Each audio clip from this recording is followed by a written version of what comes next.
Hello everyone, कैसे आप लोग की रिक्वेस्ट थी सर एचबीएससी का जो प्रीवियस ईयर का मैथ्स पेपर है वो पहले करा दीजिए। सीबीएसई का भी स्टार्ट होने वाला है, थोड़े टाइम में वो भी अपलोड होगा। आप लोग का रिस्पांस ही इस सीरीज को आगे कंटिन्यू कराएगा। देखिए, मेरा टारगेट ये नहीं रहता है कि हम सिर्फ क्वेश्चन कराते हैं, क्वेश्चन से रिलेटेड जितने भी कॉन्सेप्ट बन सकते हैं और उससे जितनी वैरायटी बन सकती है सारी हम कवर करते हैं। ठीक है, क्लास 12 के इंपॉर्टेंट क्वेश्चन की सीरीज भी अवेलेबल है, आप जाके देख सकते हैं, लिंक डिस्क्रिप्शन में दे रखा है।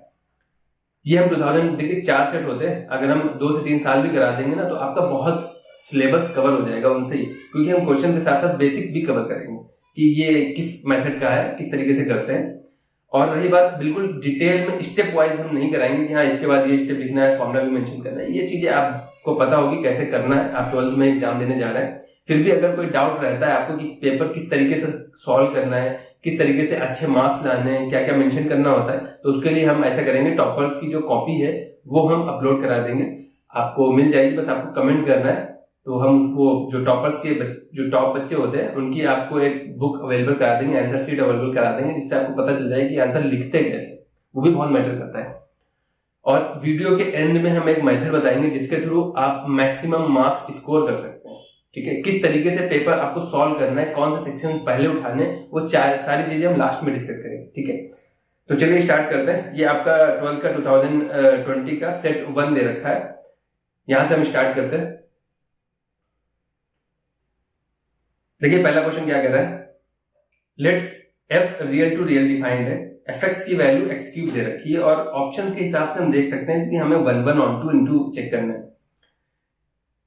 आपको पता होगा बेसिक तरीका क्या होता है, बहुत इजी दे रखा है, आप देखते टिक कर सकते हैं। इसमें सिर्फ आंसर लिखना होता है, 1 मार्क्स में बहुत ज्यादा एक्सप्लेनेशन नहीं करना होता है। इसीलिए मैं लास्ट में मेथड बताऊंगा आपको कि किस तरीके से ज्यादा मार्क्स स्कोर करने हैं, कौन सा सेक्शन पहले उठाना है, किस पे कितना टाइम देना है। तो पहले अभी क्वेश्चन कर लेते हैं। क्वेश्चन करने से पहले हम थोड़ा सा हिंट दे देंगे आपको, मैनी वन और वन वन क्या होते हैं। ये तो पता है ना फंक्शन क्या होता है, याद रखने का तरीका क्या होता है। ऐसे देखिए, हमने कोई 2 मैपिंग करा दी A to B, इसमें हमने इनपुट ले लिया 1 2 3 4 और इधर लिख दिया ABCDE। ठीक है, ये एक्चुअल में इसको कोडोमेन बोलते हैं और इसी से रेंज निकलती है। रेंज इसका सबसेट होता है कोडोमेन का, इक्वल भी हो जाता है, इसी चीज आपने पढ़ रखी होंगी। पहला चीज कैसे याद रखते हैं कि ये फंक्शन है कि नहीं और ये 1 1 है या मैनी वन है, बस हल्का सा देख लीजिए, बाकी इसका आंसर हम बताते हैं। फिर यहाँ पे होता क्या है कि अगर एक का एक से कनेक्शन, नाम से पता चल रहा है 1 1, एक की एक ही इमेज होनी चाहिए। याद कैसे रखते हैं, ये आप मान लीजिए नंबर ऑफ मेन है और ये नंबर ऑफ चेयर्स। ठीक है, एक बात बताइए, प्रैक्टिकल लाइफ में क्या एक आदमी 2 चेयर पे बैठ सकता है क्या? नहीं बैठ सकता है, वो फंक्शन ही नहीं होता। यानी कि अगर ऐसी सिचुएशन दे रखी है कि एक इनपुट की 2 इमेजेस बननी, तो फंक्शन ही नहीं है। प्रैक्टिकल लाइफ में सोचो कि आप 2 चेयर पे बैठ सकते हो, नहीं बैठ ही नहीं सकते। तो लेकिन उल्टा हो सकता है। उल्टा क्या हो सकता है कि 2 आदमी एक चेयर, यार हम लोग इंडियन है, एडजस्ट कर लेते हैं। आप हर जगह देखते हो कि भाई थोड़ा सा एडजस्ट हो जाओ, तो ये प्रोसेस चलता रहता है। तो मैनी वन, कई लोग एक सीट पे एडजस्ट हो सकते हैं, लेकिन एक आदमी 2 सीट, आप देखो कि अभी बस पे जा रहे हो, एक कहते हैं कि नहीं मेरे दोस्त की रखी हुई, वो नहीं जबरदस्ती लड़ जाएगा कि आएगा तो ठीक है, नहीं तो हम बैठे जा रहे हैं। तो ये उस तरीके से याद रखिए कि एक आदमी 2 चेयर पे नहीं बैठ सकता, लेकिन 2 आदमी 3 आदमी एडजस्ट हो सकते हैं। ठीक है, साइज मैटर करता है, और दुबला पतला है। तो ये एक बेसिक सा आइडिया ऐसे याद रखते हैं कि एक ही से इमेज बन रही है, भाई हम रिजर्वेशन करा के जा रहे हैं, हर सीट पे एक ही बंदा बैठेगा, यानी जितने आए उतने ही बैठेंगे, उतनों की ही सीट है, तो ये 1 1 हो जाती है। और जनरल में घुस जाओगे तो भाई मैनी वन है, इस तरीके से याद रखना है। ये तो हमने जनरल हिंट दे दिया। फंक्शन मैथमेटिकली कैसे, देखिए 1 नंबर में आपको प्रूव नहीं करना है, सीधा ऑप्शन टिक करना है, देखते ही पता चला। ये एक्चुअल में ये ग्राफ से भी चेक होता है। ये ग्राफ हमारा ऐसे जाएगा, ऐसे कुछ इस तरीके से जाएगा, एक्स के पैरेलल आप लाइन खींच दोगे तो ये एक ही पॉइंट पे कट करेगा, तो ये 1 1 फंक्शन होता है। 1 1 है यानी ये 2 ऑप्शन तो नहीं हो सकते हमारे। बचा क्या, इनटू ऑन टू में कोडोमेन और रेंज अगर इक्वल है तो ऑन टू है, अदरवाइज इनटू हो जाता है। तो ये हमारा 1 1 और ऑन टू हो जाएगा, क्योंकि जितने रियल टू रियल डिफाइंड है, जितनी हर एक वैल्यू आउटपुट आएगी। ये बेसिक तरीका है चेक करने का। अगर 1 1 चेक करने का एक और तरीका होता है कि f ऑफ x1 बराबर f ऑफ x2, ये करते हैं और एक ही सोल्यूशन आना चाहिए, x1 बराबर x2, एक ही सोल्यूशन आना है। तभी अगर मोर देन 1 सोल्यूशन आ रहा है तो वो 1 1 नहीं। यहाँ पे आप x1 रखोगे तो x1 का क्यूब हो जाएगा, उधर हो जाएगा x2 का क्यूब, इसको इस साइड ले आओगे तो x1 cube minus x2 cube की वैल्यू 0 या x1 बराबर x2 भी लिख सकते हैं। एक ही सोल्यूशन, एक नंबर का क्वेश्चन है यार, इसमें बहुत ज्यादा एक्सप्लेन नहीं करना था, सीधा आंसर लिखना था कि ये कौन सा फंक्शन है। ठीक है, ऑब्जेक्टिव क्वेश्चन है, तो बस तरीका है, दो तरीका है, या तो ग्राफ बना के भी आप चेक कर सकते हैं या फिर f of x1 बराबर f of x2 करके चेक कर सकते हैं, ये तरीका है। ऑन टू चेक करने का तरीका होता है कि कोडोमेन रेंज के इक्वल दिखा देते हैं, अगर नहीं है तो फिर वो इनटू हो जाता है। आगे देखिए क्वेश्चन नंबर 2, देखिए क्या कह रहा है, tan इनवर्स x की प्रिंसिपल वैल्यू बतानी। यार ये तो सिंपल से आपको पता हो जाएगा कि कैसे निकालते हैं, इसमें से तो कोई ऑप्शन दे नहीं रखा है, नहीं इसमें से कोई नहीं है। देखिए याद कैसे रखना, आंसर तो आपको पता है, बहुत लोग रट लेंगे, लेकिन कैसे याद रखना है वो तरीका देख लीजिए। आपको बस दो चीजों की प्रिंसिपल वैल्यू याद रखनी है। साइन इनवर्स x की कितनी होती है, वो होती है -π/2 से π/2 क्लोज इंटरवल में, और वहीं पे cos इनवर्स x की कितनी होती है 0 से π। ठीक है, यही होता है। और पूरी ट्रिग्नोमेट्री यार इन्हीं से बनी है, इनको घुमा घुमा के उल्टा पुल्टा करके सारी चीजें बनाई गई हैं। यहाँ पे देखिए इन्हीं दो की बस आपको याद रखनी है, सारी चीजें अपने आप निकलेंगी। कैसे निकलेंगी, ट्रिग्नोमेट्री में साइन, देखिए इनवर्स में नहीं हम करें, इनवर्स में साइन इनवर्स x बराबर होता है cosec इनवर्स 1/x। ठीक है, यहाँ पे क्या है, ट्रिग्नोमेट्री याद रखने का तरीका कैसे हम याद रखते हैं, साइन इनवर्स x पता है हमको, मैंने साइन थीटा का उल्टा क्या होता है cosec थीटा, तो cos साइन जहां पे 0 होता है cosec वहां पे तो डिफाइन ही नहीं होगा, तो साइन 0 कहां होता है 0 पे, साइन 0 कहां होता है भैया 0 पे 0 होता है, तो cosec तो डिफाइन ही नहीं होगा, तो वो पॉइंट हमको हटाना पड़ेगा। यानी अगर हम cosec इनवर्स x की बात करें तो वो इसमें तो डिफाइंड होगा, लेकिन हमको भैया 0 हटाना पड़ेगा। क्यों, क्योंकि भाई 0 पे साइन 0 होता है, लेकिन 1/0 कर दोगे तो अनडिफाइंड हो जाएगा, cosec की होगी, cosec cos का उल्टा sec होता है, तो भैया अगर हम sec इनवर्स x की आपसे पूछ ले तो उसकी रहेगी तो यही 0 से π, लेकिन cos कहां 0 होता है, 90 पे 0 होता है, और उसका उल्टा कर दो तो अनडिफाइंड हो जाएगा, यानी भैया हमको π/2 यहां से हटाना पड़ेगा। ठीक, अब अगर हम पूछ ले tan इनवर्स x की प्रिंसिपल वैल्यू, देखिए इसीलिए हम कह रहे हैं कि आपको सिर्फ क्वेश्चन करा देने से काम नहीं चलेगा, आपको यहां से रिवीजन भी होगा और आपका जो बेसिक है वो सारी चीजें क्लियर होंगी। बस आपको करना क्या है, देखिए आप सपोर्ट करेंगे तभी ये सीरीज आगे कंटिन्यू होगी, और लाइक शेयर जरूर करिएगा, चैनल को जरूर सब्सक्राइब करिएगा। tan इनवर्स x हमें निकालना है, tan क्या होता है साइन अपॉन में cos। अब देखना है cos कहां पे 0 होता है, ये साइन वाले आएगी, बस cos वाला वो फंडा हम हटा देंगे, तो एक्चुअल में जो न्यूमरेटर में वही रहेगा, तो न्यूमरेटर में साइन आता है तो साइन का ही रहेगा -π/2 से π/2। बस कंडीशन क्या है कि जहां पे cos 0 है, क्योंकि अपॉन में cos आता है ना, tan क्या होता है साइन अपॉन में cos, तो जहां पे cos 0 होता है वो नहीं लेंगे, और वो भैया π/2 पे ही होता है, तो हम इसको ओपन रखेंगे, क्लोज नहीं करेंगे। न्यूमरेटर वाला अपॉन में डिनोमिनेटर, तो न्यूमरेटर वाले सारी चीजें तो लेंगे ही लेंगे, लेकिन डिनोमिनेटर जहां पे 0 हो रहा है वो हटा देंगे। अगर हम cot इनवर्स x की बात करते, अब आपको समझ में आ गया होगा cot इनवर्स x कैसे निकले, cos अपॉन साइन, यानी cos वाली पूरी आपको लिख देनी है 0 से π, लेकिन देखना ये 0 साइन कहां पे 0 होता है भाई, 0 या π पे, तो हमको इनको ओपन कर देना है। तो देखिए आपको बस दो चीजें याद रखनी, इसीलिए हम कह रहे हैं कि क्वेश्चंस कराना मेन नहीं कि बस हम आंसर कराते चले जाएं और आपका काम खत्म हो जाए, हम यहाँ पे आपको बेसिक कॉन्सेप्ट भी क्लियर करते चलेंगे। ठीक है, तो आपको ऐसे याद रखना है, बस आपको साइन कॉस याद रखना है, और उससे रिलेटेड अगर कोई भी डाउट है तो यार पीछे रिवाइज करिए, इस मेथड को अच्छे से समझ लीजिएगा, एक दो बार आप प्रैक्टिस कर लेंगे ना, खुद से प्रैक्टिस करिए लिख के, बस दो की याद रखिए, फिर cosec sec tan cot खुद से लिख के देखिए, खुद ब खुद समझ में आ जाएगा कि कैसे आ रहा है। ठीक है, चलिए आगे चलते हैं। क्वेश्चन नंबर 3 क्या कह रहा है, x प्लस वाई हमको दे रखा है, हमको x प्लस वाई दे रखा है और x माइनस वाई, दो मैट्रिक्स दे रखी है, हमको x का मान निकालना है, y का निकालना है, नहीं सिंपली इन दोनों को ऐड कर दीजिए, तो 2x की वैल्यू कितनी आ जाएगी। ये स्टेप्स आप कर लीजिए, मैंने पहले बताया था कि मैं स्टेप्स नहीं बता रहा। ठीक है, आपको पता है स्टेप्स कैसे लिखने हैं यार, फिर भी कोई डाउट है कि हमको किस तरीके से आंसर लिखना होता है तो बता दीजिएगा, जो टॉपर्स की कॉपियां होती है वो हम प्रोवाइड करा देंगे, वो किसी भी टॉपर की हो यार, तरीका सेम होता है, सीबीएसई का हो या जिसका हो, वहां पे आंसर लिखने का प्रोसेस देखिए उसका। ठीक है, अगर आपको डाउट है लास्ट में तो हम बताएंगे आपको किस कुछ सेक्शन को पहले प्रेफरेंस करना है, कैसे करना है कि आपको मैक्सिमम मार्क्स आ सके। यहाँ पे देखिए, इसीलिए मैं स्टेप नहीं बता रहा, सोल्यूशन कर रहा है। 2x की वैल्यू क्या हो जाएगी, आप ऐड कर दो, दो मैट्रिक्स एडिशन पता है आपको, पोजीशन वाइज एलिमेंट जो आते हैं, तो यहाँ पे 8 हो जाएगा, यहाँ पे 8 हो जाएगा, और ये यहाँ पे भी 8 हो जाएगा, यहाँ -2 हो जाएगा, और यहाँ पे वैल्यू 10 हो जाएगी। और 2 से डिवाइड कर देंगे। मैट्रिक्स में डिवीजन क्या होता है, एक्चुअल में हर एक एलिमेंट से मल्टीप्लाई या डिवाइड होता है। अगर मल्टीप्लाई कराएंगे तो हर एक एलिमेंट में होता है, और डिवाइड कराएंगे तो हर एक एलिमेंट से डिवाइड होता है। तो यहाँ 4 आ जाएगा, यहाँ 4 आ जाएगा, यहाँ -1 और यहाँ 5। भैया चेक कर लो ऑप्शन कौन सा आ रहा है, ऑप्शन नंबर ए हमारा सही है। ठीक है, टिक करना है, बहुत एक्सप्लेनेशन नहीं करना होता है। 1 मार्क्स में यार आप यही कह रहे हैं ना, लास्ट में देखिए बताएंगे आपको किस तरीके से पेपर सॉल्व करना है, किसको कितना टाइम देना है, ये बहुत जरूरी होता है।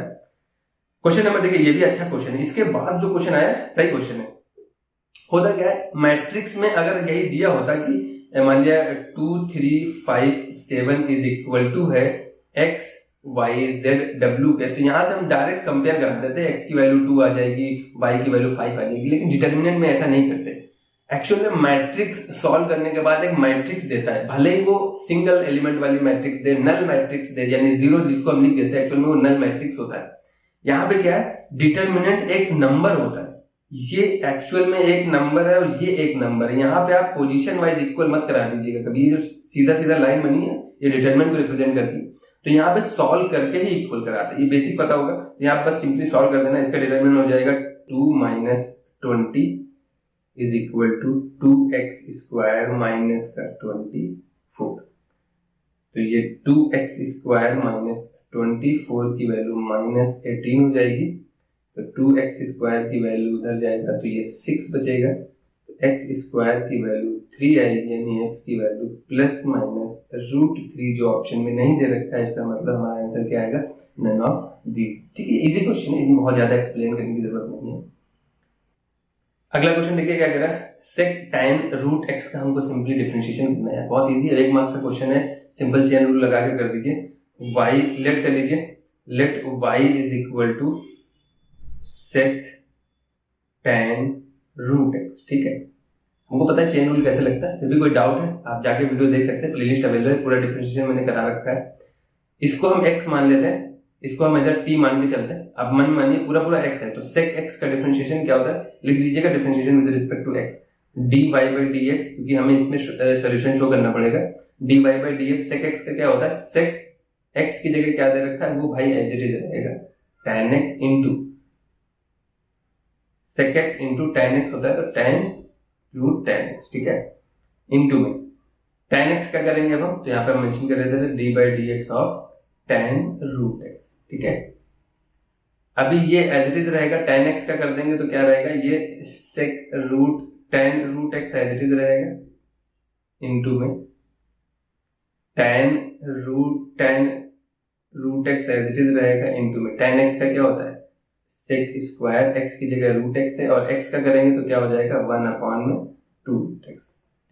बस आप इसको सिंपली कंबाइन करके लिख दीजिएगा, तो वैल्यू क्या आ जाएगी, sec tan√x into tan√x into sec square, simply √x है, और पूरे के अपॉन में क्या आ जाएगा 2√x। ये फाइनल आंसर, बहुत ज्यादा एक्सप्लेन नहीं करना है यार आपको। ठीक है, सिंपल क्वेश्चन है।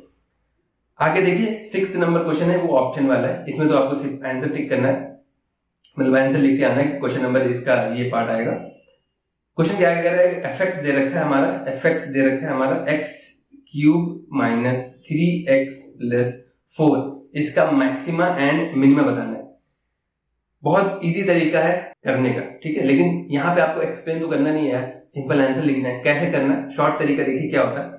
डिफरेंशिएशन तो आप मन में कर सकते हो ना, डिफरेंशिएशन कर दोगे वैल्यू आएगी 3x² - 3, और इसको हम 0 रखते हैं, dy by dx के हिसाब से। यही होता है ना, मैक्सिमम मिनिमा निकालने क्या करते हैं भाई, डिफरेंशिएशन करते हैं, क्रिटिकल पॉइंट निकालते हैं, फिर हम डबल डेरिवेटिव में रख के चेक करते हैं कौन मैक्सिमा देगा कौन मिनिमा देगा। ये तो बेसिक तरीका आपको पता है। यहाँ से देखिए x की वैल्यू कितनी आ जाएगी, 1 और -1। भाई x स्क्वायर की वैल्यू 1 है, तो रूट लोगे +1 और -1, दो वैल्यूज मिलेंगी।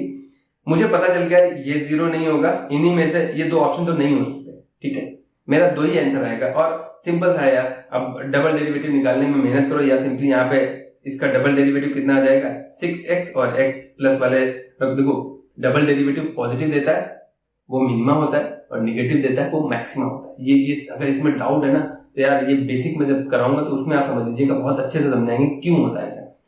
आप 1 रखोगे तो यहाँ पे प्लस का मिलेगा, माइनस का रखोगे तो माइनस का मिलेगा। तो ये हमें बताया कि -1 पे हमें क्या देगा, मैक्सिमा देगा। कैसे, आप चाहे तो चेक कर लो यार। 1 रखोगे तो वैल्यू क्या हो जाएगी,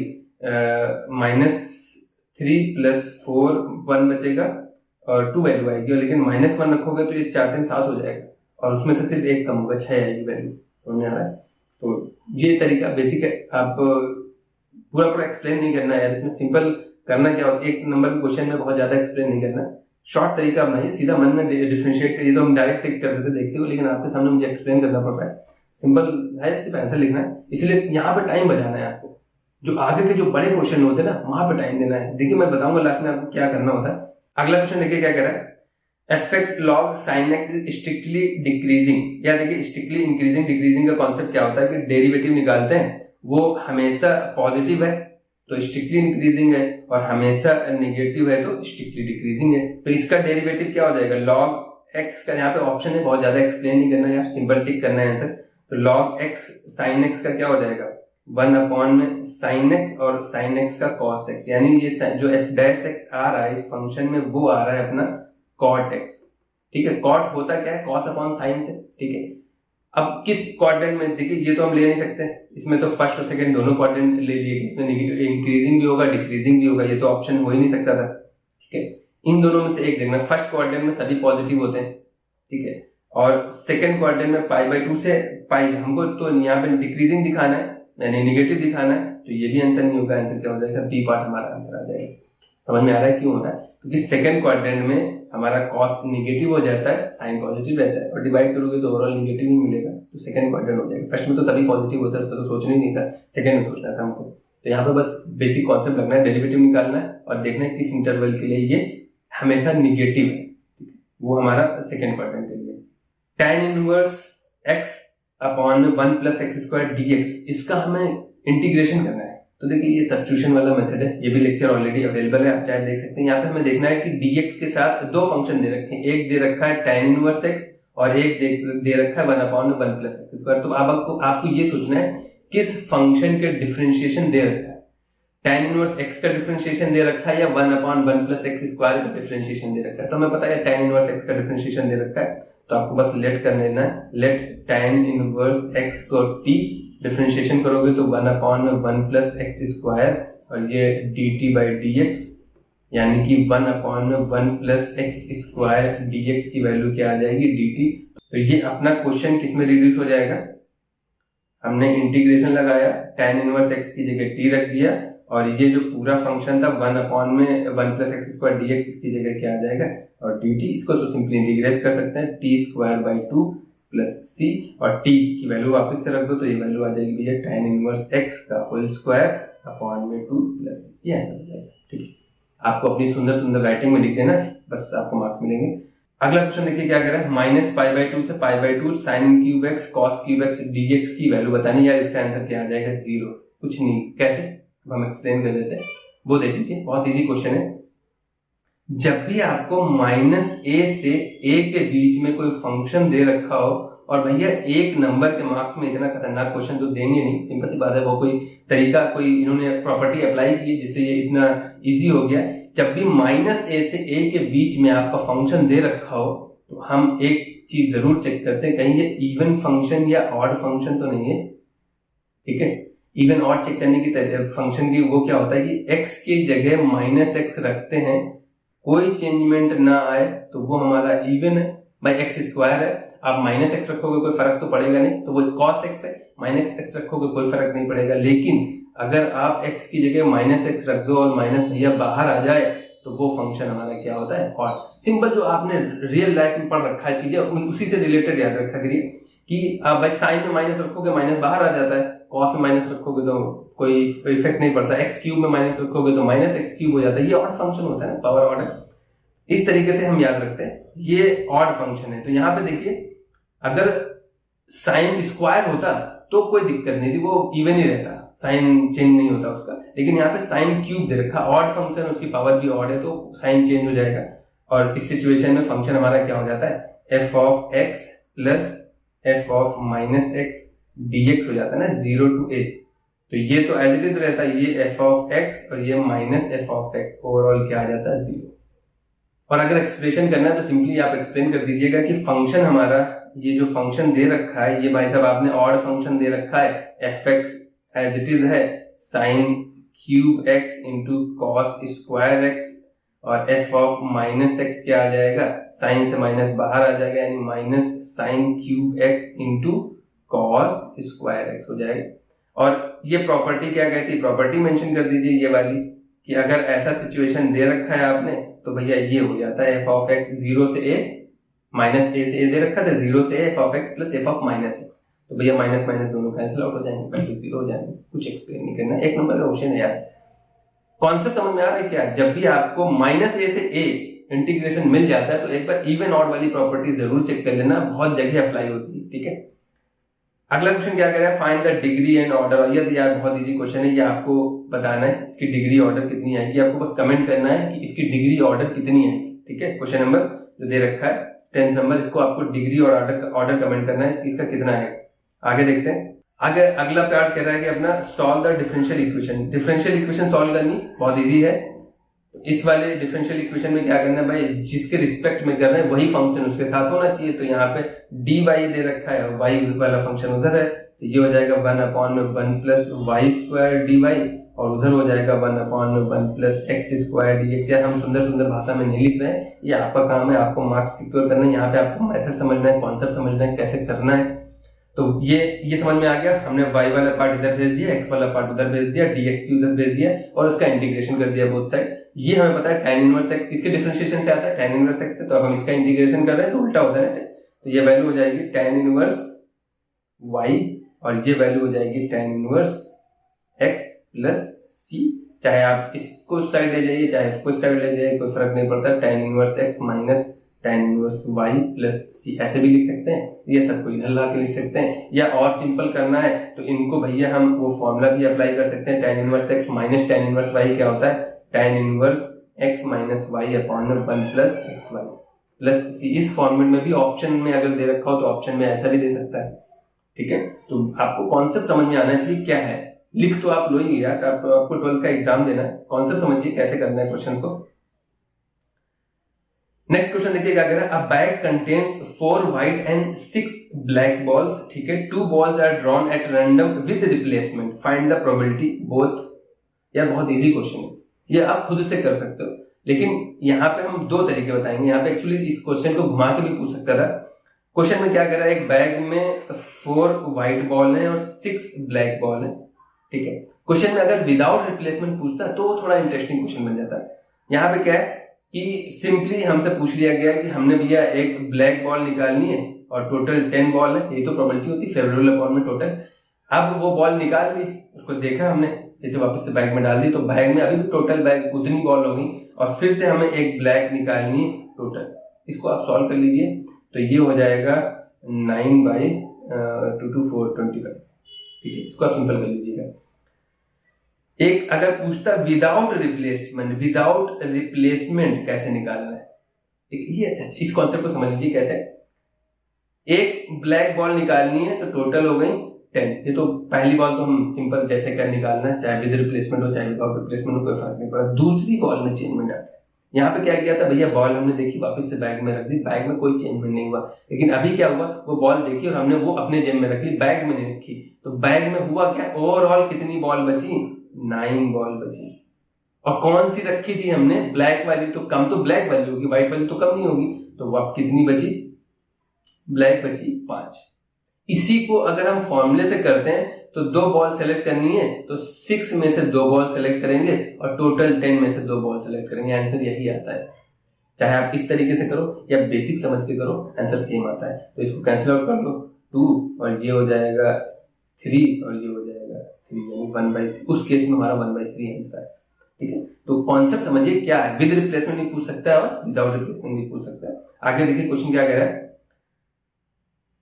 A and B are independent even such that independent, जैसे देखिए इन लैंग्वेज का मतलब आपको पता होना चाहिए। मैंने प्रोबेबिलिटी की एक लेक्चर अपलोड किया है, आप जाके देख सकते हैं। म्यूचुअली एक्सक्लूसिव क्या होते हैं, इंडिपेंडेंट इवेंट क्या होते हैं, एग्जॉस्टिव इवेंट क्या होते हैं, इनका बहुत ही यूज है, ठीक है। लैंग्वेज में अगर आप इन चीजों का मतलब नहीं समझ पाते हैं तो आपको दिक्कत आएगी। Probability of A intersection B की वैल्यू एक्चुअल में simply probability of A into probability of B होता है। अगर ये इंडिपेंडेंट इवेंट है क्वेश्चन में दिखाई नहीं देगा, आपको बस लैंग्वेज लिख दी, आपको समझ में आना चाहिए। तो प्रोबेबिलिटी ऑफ ए और प्रोबेबिलिटी ऑफ बी आपको गिवन है, और इंटरसेक्शन भी आपको पता है, तो आप यहाँ से ए इंटरसेक्शन बी भी पूछ सकता था, ए यूनियन बी भी पूछ सकता था, कुछ भी पूछ सकता है। हमसे पूछा है conditional probability of A given B. तो probability of A given B का फॉर्मूला क्या होता है, प्रोबेबिलिटी, ये दोनों इंटरसेक्शन में आते हैं, ए इंटरसेक्शन बी, ठीक है, और जो गिवन के बाद दी होती है उसी को नीचे लिख देते हैं, ठीक है। ये फॉर्मूला होता है, आपको पता होगा। जैसे हम पूछते हैं कि probability of B given C कितना हो जाएगा, तो आएगा probability of B intersection C, और जो सी बाद में है तो वही नीचे आता है प्रोबेबिलिटी ऑफ सी। अब मुझे पता है यार, इस वाली सिचुएशन में जब ये इंडिपेंडेंट इवेंट है तो इंटरसेक्शन एक्चुअल में उनके मल्टीप्लीकेशन के इक्वल हो जाता है, और नीचे भी प्रोबेबिलिटी जो दे रखी है वो तो कैंसिल आउट हो जाएगी, सिंपली प्रोबेबिलिटी ऑफ ए के इक्वल है, और प्रोबेबिलिटी ऑफ ए कितना दे रखा है, 4 हमारा आंसर हो जाएगा। कुछ नहीं करना है इसमें बस आपको ये चीज पता होनी चाहिए यार क्या होता है। इसमें आपसे यूनियन पूछे, इंटरसेक्शन पूछे, आप सब कुछ निकाल सकते हैं। यूनियन पूछेगा तो a plus B minus A intersection B, intersection B हमें पता है कि सिंपली प्रोडक्ट करके आ जाएगा, ठीक है।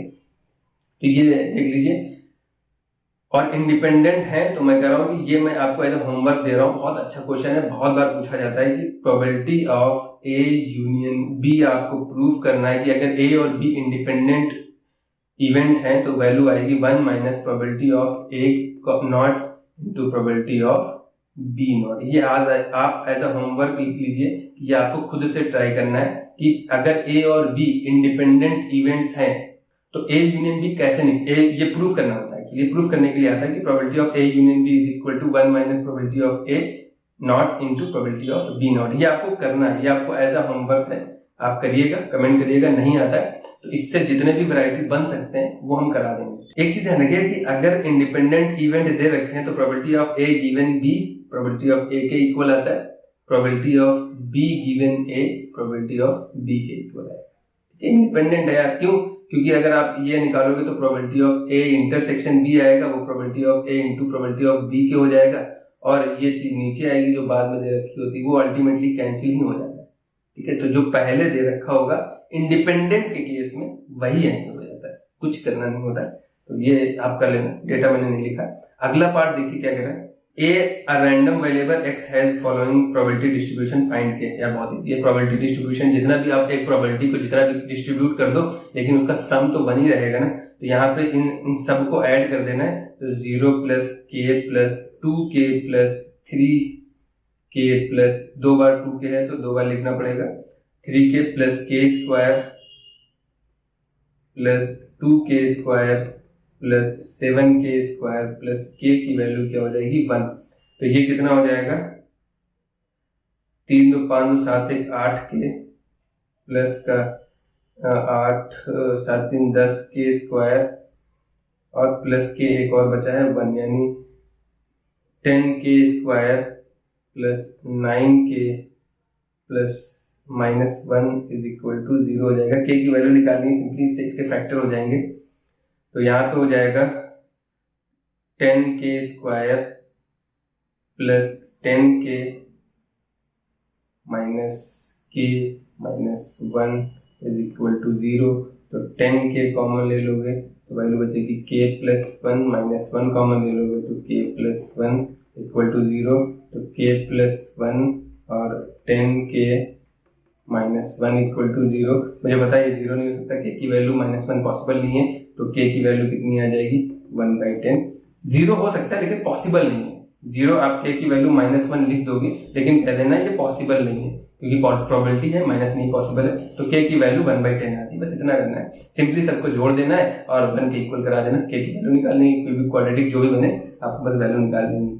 अगला क्वेश्चन देखिए क्या कह रहा है, find a unit vector in the direction of the sum of the vector this. देखिए यूनिट वेक्टर हमें पता होता है कि वेक्टर और उसके मॉड से, तो पहले हम वो वेक्टर निकाल लें in the sum of the direction. इस इन एक मान लिया ये दोनों का सम करना है तो a प्लस बी कर देना है। पहले आपको a प्लस बी कोई हमने n वेक्टर मान लिया आएगा, तो वो सम कैसे आएगा, ये i से i ऐड 2i हो जाएगा, इन दोनों को सिंपली आपको ऐड कर देना है, तो ये वैल्यू हो जाएगी 2i plus 3j minus 6k आ गया हमारा। अब हमें इसका यूनिट वेक्टर कैसे, यूनिट वेक्टर एक्चुअली डायरेक्शन होता है, सिर्फ मैग्नीट्यूड नहीं होता है, यानी कि हमें सिर्फ मैग्नीट्यूड 1 कर देना है उसमें, यानी n कैप कितना आ जाएगा, उस वेक्टर को उसकी मैग्नीट्यूड से डिवाइड कर देंगे हम, तो ये 2i plus 3j minus 6k तो ऐसा रहेगा ही रहेगा, साथ में नीचे आ जाएगा 4 प्लस 9 प्लस 36, ये हो जाएगा 1/7 2i plus 3j minus 6k। I hope इतना क्लियर है। सिंपल, किसी की भी डायरेक्शन में पूछे वो वेक्टर निकाल लीजिए, ठीक है, और उसके मॉड से डिवाइड कर दीजिए, यूनिट वेक्टर होता है। बेसिक कॉन्सेप्ट आपको पता होगा। अगला क्वेश्चन देखते हैं क्या कह रहा है। Right the equation of line passing through the point with position vector this and the direction this. ये अच्छा क्वेश्चन, देखिए इससे आपका कॉन्सेप्ट क्लियर होगा। कॉन्सेप्ट समझ लीजिए क्या होता है। आपने ज्योमेट्री पढ़ रखी है ना, क्या होता है, y is equal to mx plus c, यही तो होता है भाई। लाइन में एक स्लोप होता है और पॉइंट होता है, इस तरीके से निकाल देते हैं, y minus y1 is equal to mx minus x1। हमें क्या चाहिए होता है, पॉइंट एक चाहिए होता है और स्लोप चाहिए होता है। तो भैया आप ज्योमेट्री में पढ़ो चाहे वेक्टर में पढ़ो, अब इसमें करते क्या है, इस फॉर्म में कैसे निकालते हैं। पॉइंट हमको देखो दे रखा है, डायरेक्शन दे रखा है, क्या तरीका होता है, अगर आपको पॉइंट पता है, मान लिया A, ठीक है, और इस लाइन के पैरेलल है, ये मान लिया B दे रखा है, ये लाइन आपको निकालनी है और वो इस लाइन के पैरेलल है, तो हम कोई जनरल पॉइंट मान लेते हैं, कोई R है जो इस लाइन पे कहीं भी हो सकता है। ये पॉइंट A गिवन था, ये B हमने अपनी तरफ से मान लिया, जनरल पॉइंट है ये, A के इस साइड भी हो सकता है, उस साइड भी हो सकता है, कहीं भी हो सकता है, जनरल पॉइंट है। तो AB वेक्टर पैरेलल आएगा B के कि नहीं, क्योंकि भाई B की डायरेक्शन में निकालना है, ठीक है। तो AB वेक्टर कैसे निकलेगा, B माइनस है, यानी B का पोजीशन वेक्टर माइनस A का पोजीशन वेक्टर, और दो वेक्टर अगर पैरेलल होते हैं उसको लेमडा से भी रिप्रेजेंट करते हैं, यही तो होता है। तो R की वैल्यू कितनी आ जाएगी, A प्लस लेमडा B, यही फंडा होता है। तो पॉइंट पता है आपको, डायरेक्शन पता है, सिंपल रख देना है आपको। यहाँ भी तो मैंने एक्सप्लेन किया, आपको ये सब कुछ नहीं करना है, सिंपल आपको लिखना है कि पॉइंट, ये लाइन की इक्वेशन ये होती है, इसमें पॉइंट हमको पता है, सीधा वैल्यू क्या हो जाएगी, R is equal two point क्या है, पॉइंट के पोजीशन वेक्टर दे रखे हैं I plus 2j plus 3k plus lambda times direction कितनी दे रखी है, 3i plus 2j minus 2k। I hope इतना क्लियर। चाहे तो आप और सिंपल करके लिख सकते हैं, कोई दिक्कत नहीं है इसमें, मेन कॉन्सेप्ट समझ में आना चाहिए कैसे करते हैं। आई होप इतना क्लियर है।